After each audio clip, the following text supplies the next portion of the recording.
Good morning, John. Good morning. Thank you for coming to our Financial First magazine cover story interview. We are very pleased to have you with us today. And of course, you are also an ordinary member of MFBC with your background as the founder and CEO of Financial Sendran Berhad. I'm sure that your sharing will be benefiting our members and also public at large. Okay. On behalf of the Educations and also Editorial Board, once again, thank you for joining us and thank you for your support and also participations. Yeah, thank you, Ms. Chang, and thank you, MFBC, for arranging this interview with us in this Financial First magazine, a very powerful magazine in the financial services world. So again, I would like to thank MFBC for supporting the company growth as well in our manpower, to what we are now today. Maybe we could just kickstart with the first questions. John, you must have been very active in our university's activities. To date, we have about 24 universities. It's actually having some sort of collaboration with the MFBC. Of course, our intention is to bring some young blood into the industry, and hopefully that they can be one day venture into these financial planning professions. Maybe you could be sharing with us how as an individual can actually start and becoming a financial planner in Malaysia? Okay, thanks. For individual, in order to become a financial planners in Malaysia, they need to be licensed. Okay, financial planners, financial advisors need to be licensed. So of course, in Malaysia, we have two regulators. One is Bank Negara, another one is Security Commission. So for Bank Negara, a person must get approval, okay, from Bank Negara as a financial advisor representative. So for the word financial advisor in the eye of the regulators, FA is referring to an entity, which means it's a firm. Organization is a FA firm. Individual, they are called FAR, financial advisor representative. So in order for you to have FAR practicing license, you need to have RFP or CFP. But however, if you do not have the full RFP or CFP, then you can have RFP module 1, 2, 3 or CFP 1, 2, 3, okay, in order to get your RFP, in order to have your FAR practice license. For Securities Commission, you need to have CMSRL, which is a Capital Market Service Representative license in financial planning. So in order to get this CMSRL in financial planning, you need to have RFP or CFP, or you have to have modular RFP, module 1, 3, 6 and CPFP, or CFP module 1, 3 and 4. Okay, so of course, to be a viable professional financial planners, one need to have a healthy CTOS and secrets record in order to get your license done. And we are much different from these insurance agents or even unit trust agents out there, or even the bankers out there, because we are independent. Our license is meant to represent the client. So which are not different from them. They are usually, those agents are usually tied to single insurance company, or for those unit trust consultant, they are usually tied to one unit trust management company. For bankers, they are actually employed, okay, by a bank to represent the bank, to solicit business for the banks.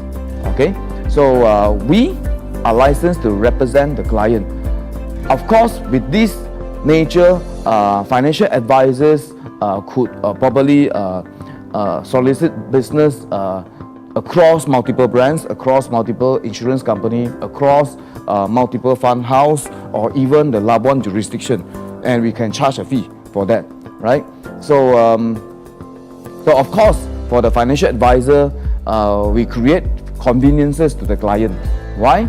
Because all the advice are already under one roof, which means the customer would have higher privacy, and those financial advice are being synchronized within each other, which each pillar, meaning from the insurance advice is synchronized with investment advice, with estate planning, because money is like blood in our body, right? When the blood goes to your head, then your head will be healthy. If your if any way of the blood is jammed, okay, you might have a stroke. So we need to take care of the blood.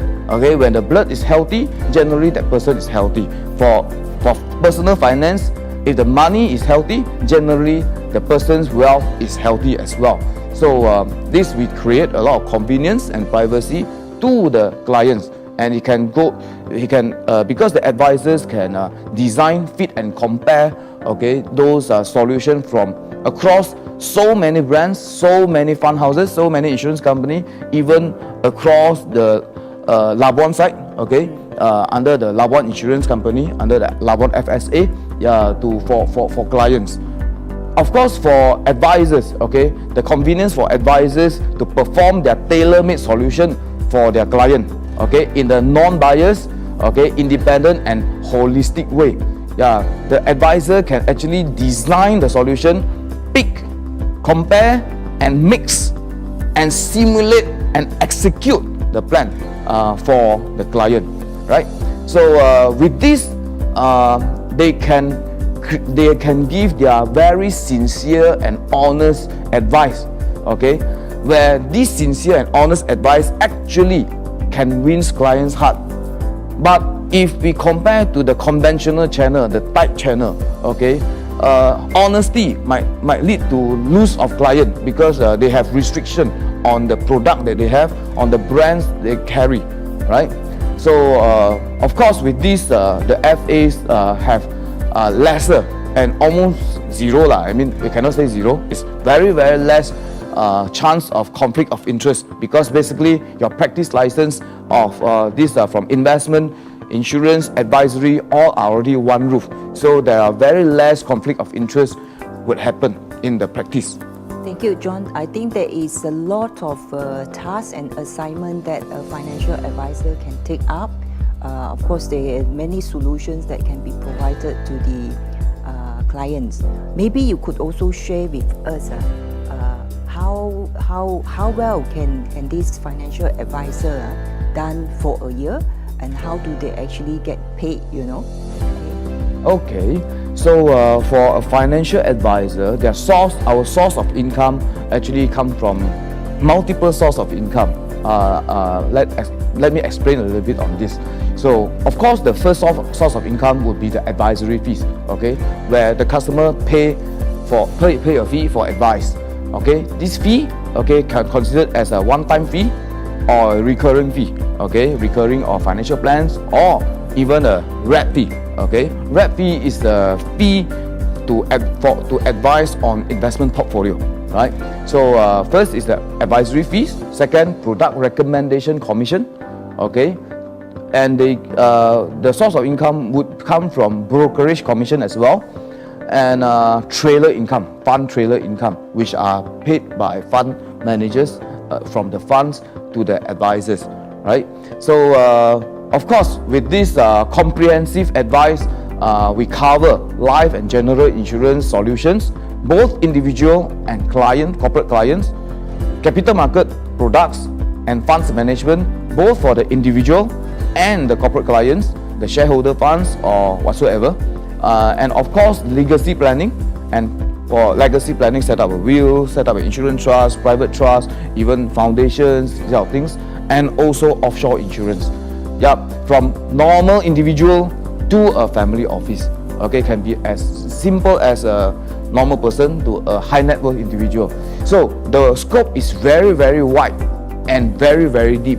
So of course we could earn a deep income, and automatically, yeah, the scope will be wider because referral gets easier. Because when the customer trusts you more, they tend to refer more clients to you in a very natural way. And the word of mouth is very powerful, where when your customer is happy, automatic referral is there. By the look of it, financial advisor is a professional who could actually give quite a decent income as an advisor. And I want to move away from the advisor perspective, coming to the consumer perspective. Okay, from the consumer perspective, financial advisors are everywhere.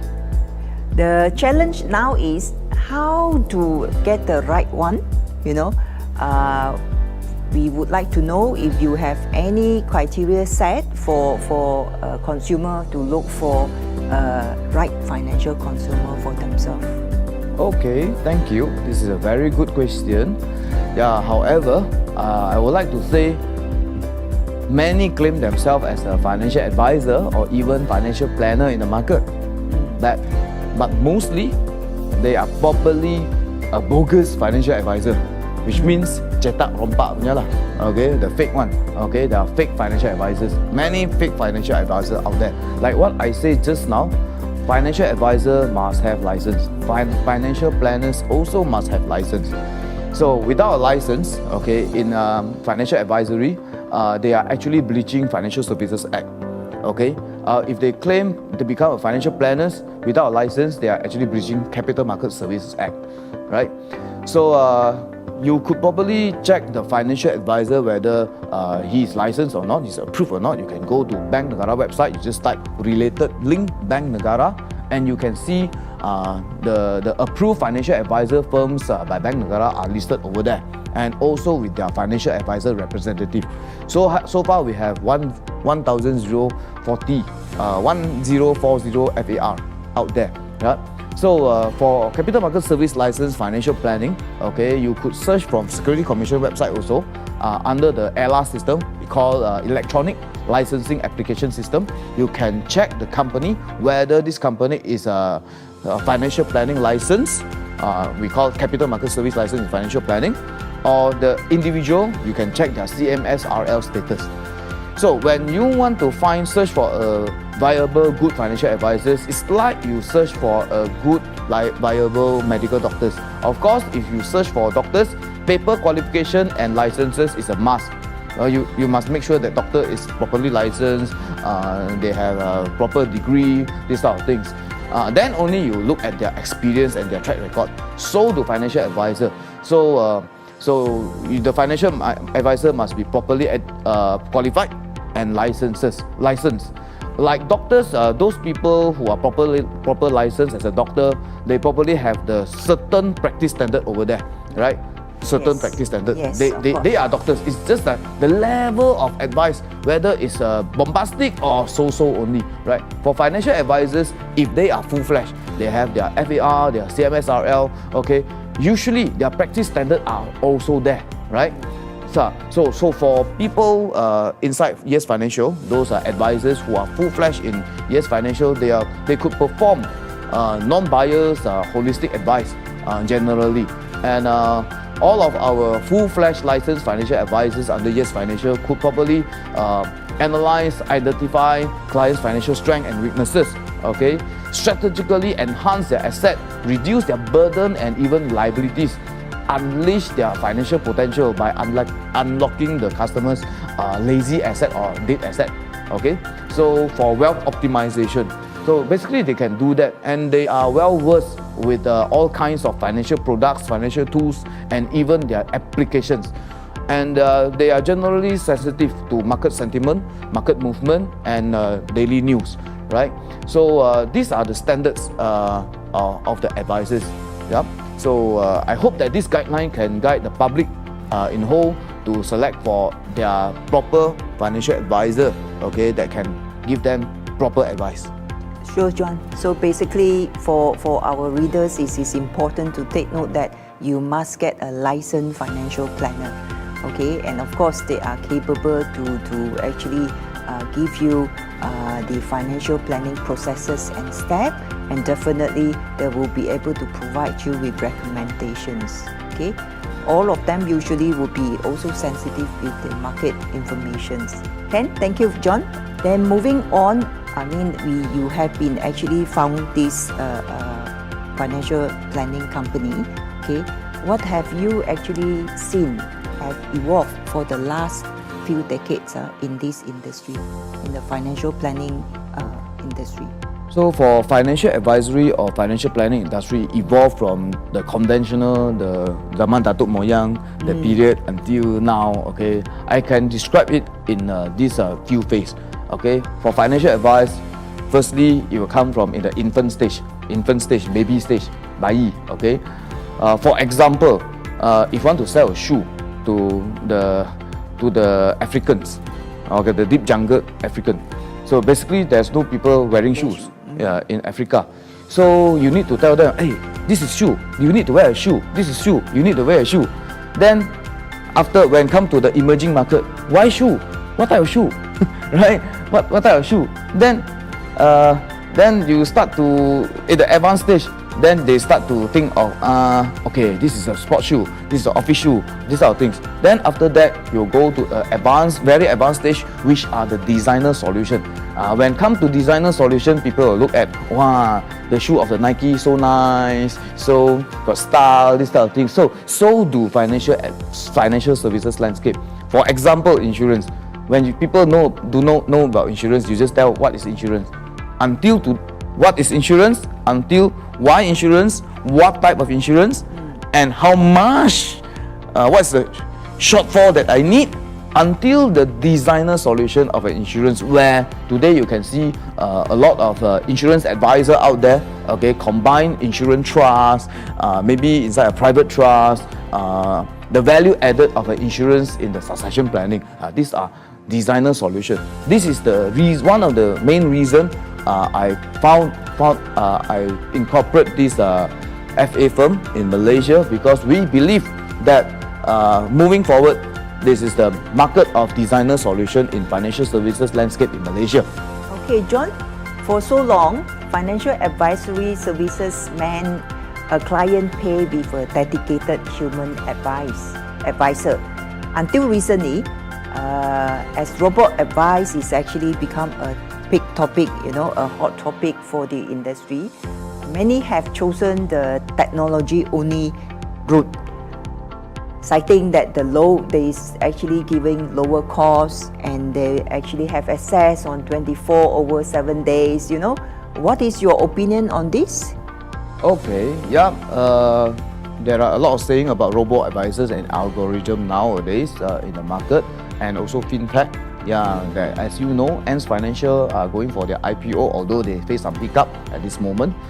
Yeah, moving into fintech, I want to ask one question, a very crucial question. If Maybank or any banks, okay, is your neighbor, okay, jiran, means you can walk to the bank, right, beside your house. Would you probably financially healthy? I guess you all have the answer. It's no, right? And why is a person financially sick? And you can find out financial institutions are in their doorsteps. Why they are financially sick? Is it conveniences can really give them upper hand for financial health? I don't think so. Is it lower cost can lead to financial health? I don't think so. So for a person, in order for this person to be financially successful, I think these two elements is important. One is IQ and another one is EQ. IQ is intelligent quotient, EQ is emotional quotient, which means, let's say we look at EQ. The problem of the EQ in wealth management is this person might be procrastinate. Tunggu dululah, besok dululah. Greed, okay? That's why a lot of people being caught by scam. Greedy, okay? Or being burned by investment, okay? Fear, okay? Fear. That's why people they are too conservative, right? Sometimes people are too conservative. Fear, no urgency. Urgency is very important. If this person do not have responsibility towards their children, why I want to save money for them? If this person got no urgency on his own retirement, he don't care. If this person do not have the responsibility towards their own health, they don't even want to buy insurance. If you give them free insurance, they take lah. But if they need to pay, or maybe they procrastinate again because they are not responsible to their own self. So I personally think that you need a coach, financial coach, to coach you, okay, to coach you along this journey. Yeah, of course.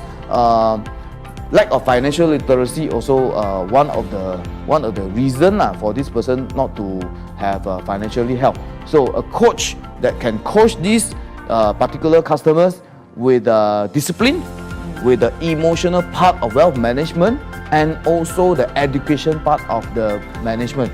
You only understand insurance when you really sign with it, sign a actual insurance policy and make it enforced.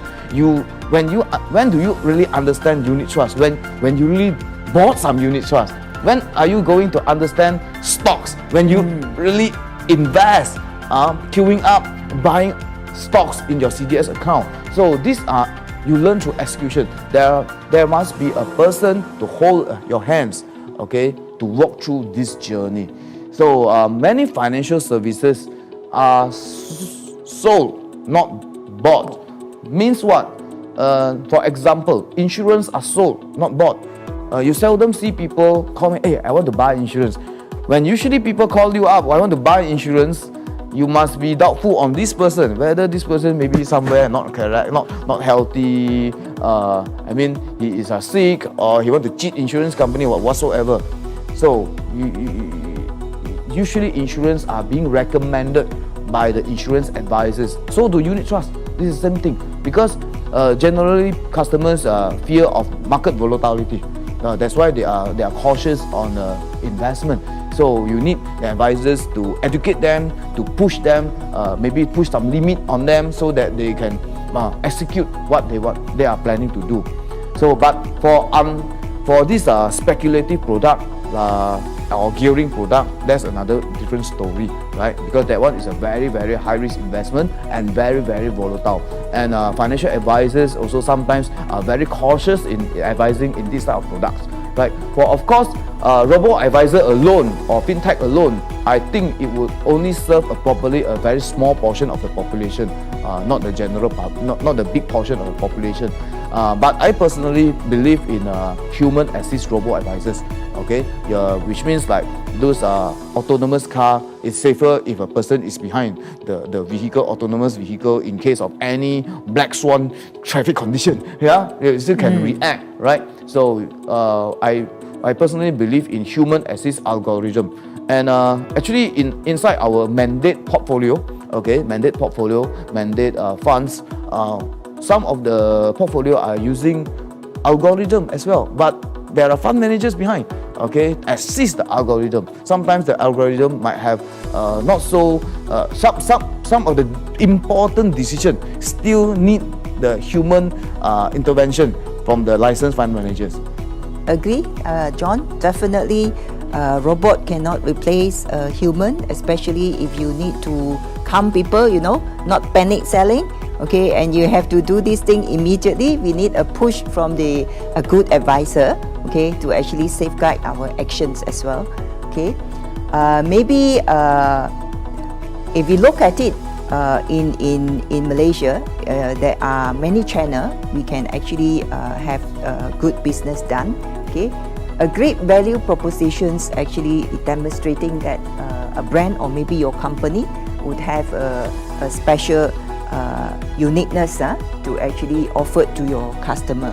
In this perspective, what about the value propositions of Yes Financial, Sundra Berhad? Yeah, the value proposition of Yes Financial in this market would be our independent, holistic, non-biased manner of financial advising, okay, to our clients.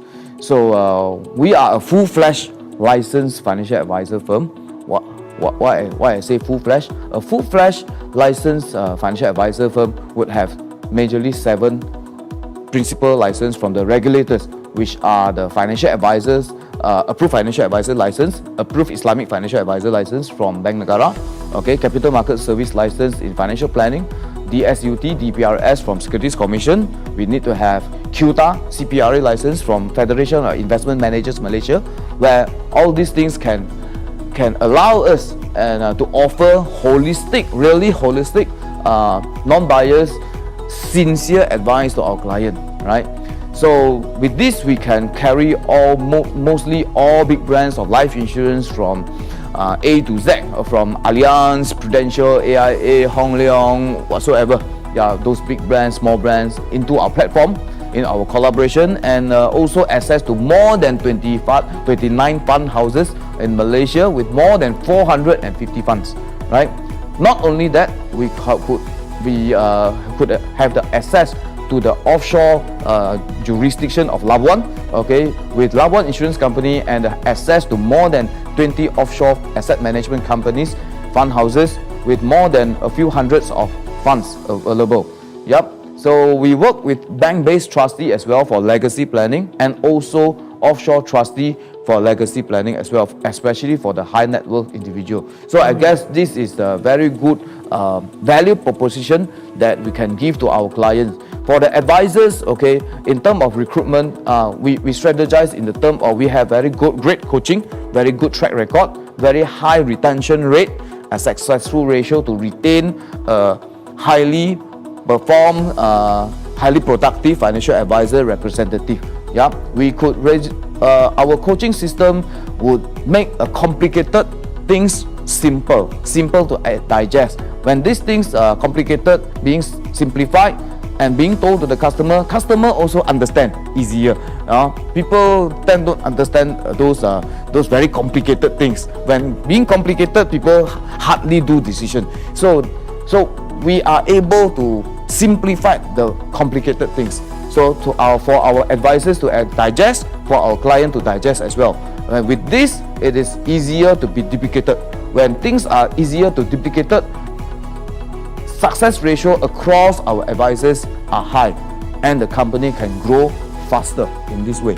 Okay, thank you, John. I think your company will have a very systematic management approach to manage your financial advisor, and at the same time, you have actually very sophisticated solutions that you can provide to your clients.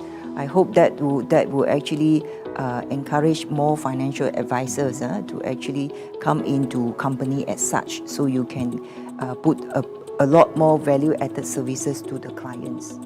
But I also have another question to ask. As you mentioned, we have about 1,040 FAR in the market at this moment of time. Okay, what sort of steps that you have put in place to actually try to increase the talent pool of this well-trained financial advisor? In terms of talent pool, I believe in young blood, right? I believe in young people, especially those who are still in university or fresh graduate.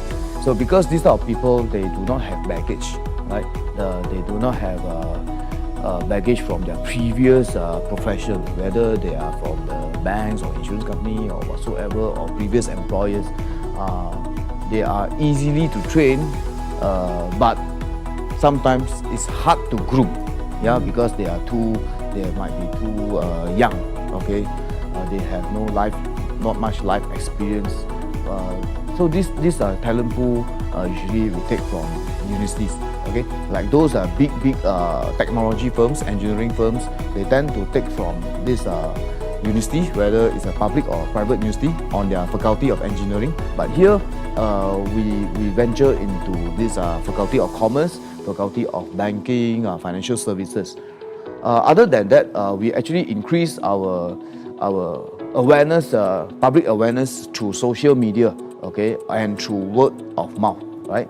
So to your surprise, there's a lot of people love financial planning in their life. They have high passionate in financial planning career or practices.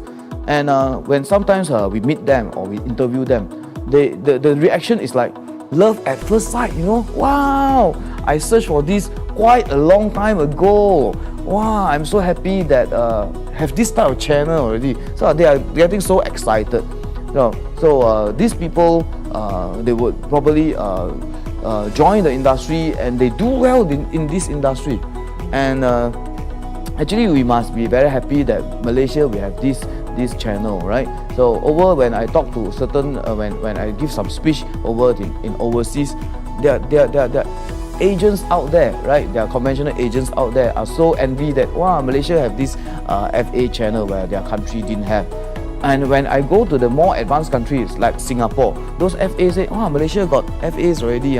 So we are very proud that Malaysia have this channel available, that we are moving towards an advanced country model, right? So because of that, we have 100% growth in terms of manpower in 2020 alone, which means in these 10 months alone, our licensed manpower from in Yes Financial double up, okay? In only 10 months this year, this year alone. That's fantastic. So of course, we promote a lot on RFPs, why you should study RFPs and the MPPP program as well in this MFPC. Thank you very much, John. I think you have given us so much of encouragements that we have stepped to the right directions to actually educating and also promoting this professional program to the undergraduates. I believe that more and more undergraduate can actually come and join us in the industry itself. Okay. The last question perhaps, but is very sentiment at this moment of time. As you know that the COVID-19 pandemic was actually has taken global economies to a nosedive, and of course many industry has been affected, okay, and some have actually lose their livelihood as well. So you are the CEO of a business entity, okay. How do you actually deal with this uncertainty at this moment of time, and how you and your financial advisor deal with this new norm of working? Okay, COVID-19. Is that changing any of your business, practice? Not so much, okay, because we are already embracing digitization since quite a long year ago, and especially like those Zooming. Before this, we are already using. Okay. For us, being virtual, we no need to wait until COVID. Okay, we are already practicing it previously, right? So of course, for this COVID-19, it won't affect us, but it make us grow as well. Okay, our business grew a few 100% since March, and we are very busy in doing a lot of things. So why is it like that? Okay, we come back into capital market. The philosophy of investment would be we invest in opportunity when the time is good, right? And we invest through discount when the time is bad. Okay, during bad times there are good companies. During good times there are bad companies, right? So one methodology here: profit through crisis is a belief. Okay, so with this. How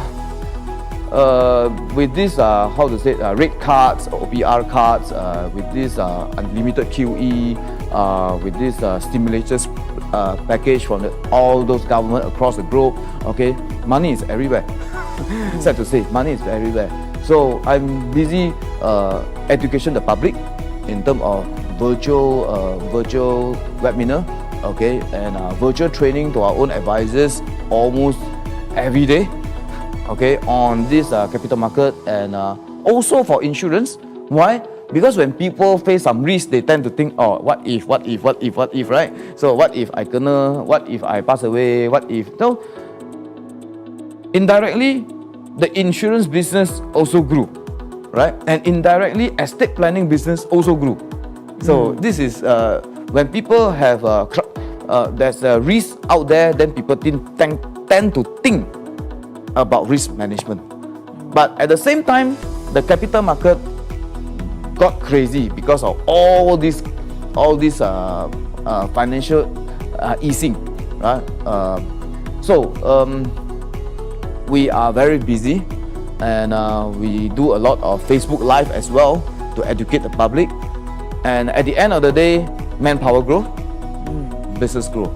So we are at the industry of some kind of crisis-proof industry, where when the economy is good, we can perform well. When the economy is bad, the FA industry, the financial planning industry, still can perform well. So I believe it is a very good industry for those serious people to look at, to build your career, okay, to build your business inside this beautiful financial planning career. Wow, well said, John. Okay, what happens is we have come to the end of our sessions, but I'm very pleased to hear that the FP firm is actually performing very well during this very stressful time, even this pandemic conditions. Okay, I wish you all the best, Thank and you, hope thank that you. then you can actually continue to do your social responsibility job, continue to educate the Malaysians, rakyat, on literacy. As you rightfully pointed out, our literacy in Malaysia is only about 36%. Of course, compared to a lot of the developed countries, they have actually reached more than 56-60%. So let us work together, and for the good of the whole country, then the literacy level have to be moved up a bit for this year onwards. Okay, thank you very much, John. Thank you. Okay. Thank you, everybody.